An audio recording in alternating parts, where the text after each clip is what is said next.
बिस्मिल्लाहिर्रहमानिर्रहीम। अस्सलाम वालेकुम। मैं हूं उसामा जायद और आप देख रहे हैं हमारा ऑफिशियल फेसबुक यूट्यूब चैनल।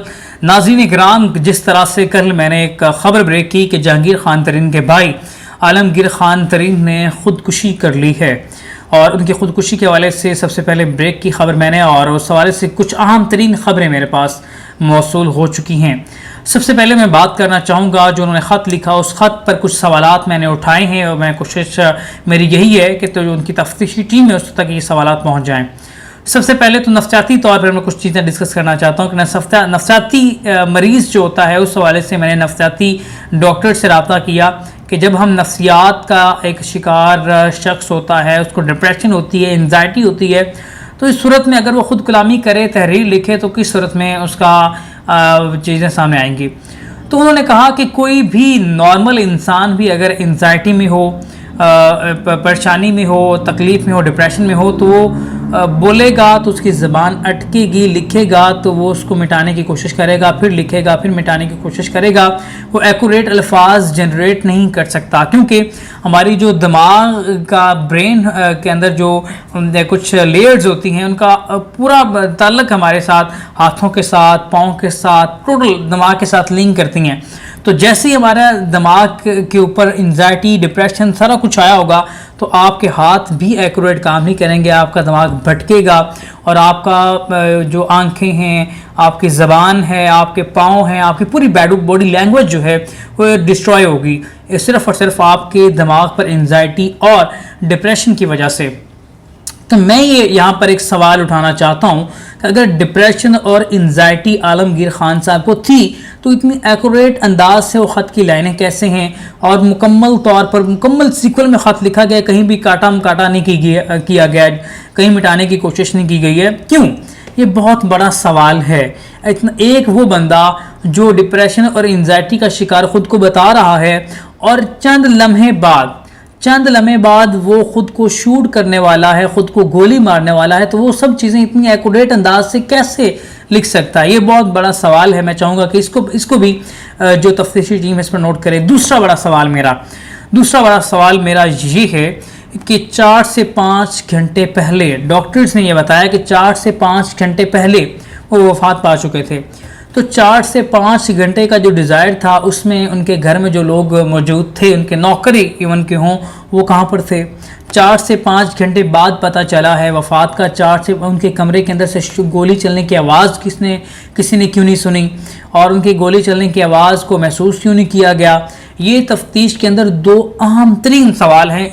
इनकी अगर खोज लगी तो काफ़ी चीज़ें वाज़ेह हो जाएंगी। दूसरा मैं आपको बताऊं कि उनकी फैमिली ज़राए से मैंने रब्ता किया। मुल्तान के अंदर कुछ मेरे ज़राए थे, लाहौर के अंदर मैंने कुछ ज़राए से रब्ता किया, तो मेरे पास बहुत ही ख़तरनाक चीज़ें आ चुकी हैं। पहली बात तो ये मैं आपको बताना चाहता हूँ कि जो मेरे तक इंफॉर्मेशन पहुँची है वो इंतहाई अफसोसनाक और ख़तरनाक है, क्योंकि इसमें समझने की बात भी है और समझने का आंसर ये भी है कि 4 से 5 घंटे उनकी डेथ का किसी को पता नहीं चला। सबसे मेन पॉइंट ये है। दूसरा ये है कि डिप्रेशन और एंजाइटी में जो चीज़ें हैं वो, लेकिन इसके अलावा और भी इनसाइड बहुत बड़ी चीज़ें हैं। लेकिन शाम तक पोस्टमार्टम की रिपोर्ट जो पब्लिक कर दी जाएगी, वो पोस्टमार्टम की रिपोर्ट अगर मुकम्मल तौर पर हक़ाइक़ पर मबनी अगर सामने आ गई तो इंशाअल्लाह रब्बुल इज़्ज़त अल्लाह ने चाहा तो रात को मैं कोशिश करूँगा, नहीं तो अगले दिन आप तो कल इंशाअल्लाह एक मुकम्मल हक़ाइक़ पर मबनी एक बहुत ही इनसाइड स्टोरीज़ के साथ आपको व्लॉग देखने को मिलेगा। अगर पोस्टमार्टम की रिपोर्ट पॉजिटिव आ गई, अच्छे अंदाज से आ गई, जिस अंदाज से उसको आना चाहिए उसी अंदाज से आ गई, तो बहुत ही ख़तरनाक चीज़ें हैं और काफ़ी जो इसमें ख़तरनाक शख्सियात हैं। ख़तरनाक मैं इसलिए कह रहा हूँ क्योंकि पहले भी पाकिस्तान की पॉलिटिक्स के हवाले से वो काफ़ी एक्टिव हैं।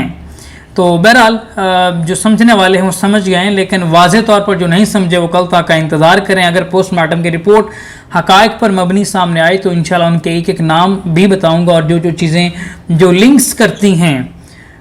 देखें, ख़ुदकुशी का भी जो ख़ुदकुशी होती है उसका भी कातिल होता है। हमेशा ये याद रखिएगा, ख़ुदकुशी नहीं होती, हमेशा ख़ुदकुशी का भी एक कातिल होता है।